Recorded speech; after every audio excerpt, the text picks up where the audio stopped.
Yeah, you always hope you can participate in the Daytona 500. You know, as a kid, watching it at home. This was our Sundays at home with the family. Before I was old enough to be racing, actually got to watch a lot of the drivers that we get to race against now. So I'm gonna try and make them feel a little old by doing that. But I remember sitting on the couch watching a lot of these things growing up. So it's a very prestigious race. It's very big for us to come out here and put on a good show. This is the beginning of our season. You gotta get it off on the right foot, and makes for a little bit easier next West Coast swing and all that. They're gonna be watching at home. My dad's got a nice setup in the garage. He got all the neighbors come over and hang out and watch together. He's turned a lot of non-race fans into some pretty big ones. So it's a pretty cool deal where they're at down in outskirts of Austin now. They got a handful of them that'll actually come up to the Texas race and camp out now, so they get a big block party out there and enjoy a little bit of time hanging out. The transition to JTG Daugherty Racing has been very seamless. I've been really happy with everything that's come along already. It's nice to get out on track and kind of work the rust loose, get the feel of everything.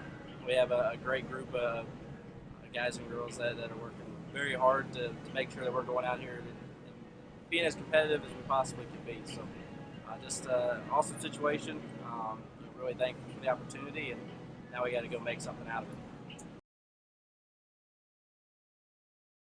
Yeah, so AJ's been wide open. I'm learning a lot from him already. So we got a long year to be able to sit down and really be able to bounce that information off of each other.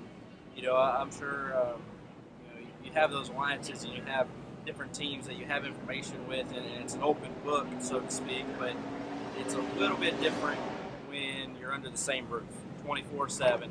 Everything is shared. You're able to work on certain things that if AJ's feeling, then we can apply it to ours, and vice versa. There's a lot of things that have come into play there. So I am excited about working with him, and he's a heck of a road racer as well. So I got a lot to learn at those places.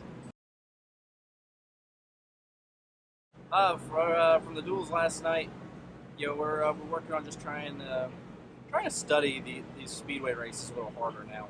I always felt like there's a lot of luck involved, and there still is, but there's definitely a lot more technique than I guess I realized. So trying to work very hard on just how the drafting works, a lot of the side draft stuff, and how certain drivers are able to be so good at this place, and Talladega as well. So just working really hard to figure that out and trying to practice it in the duel last night.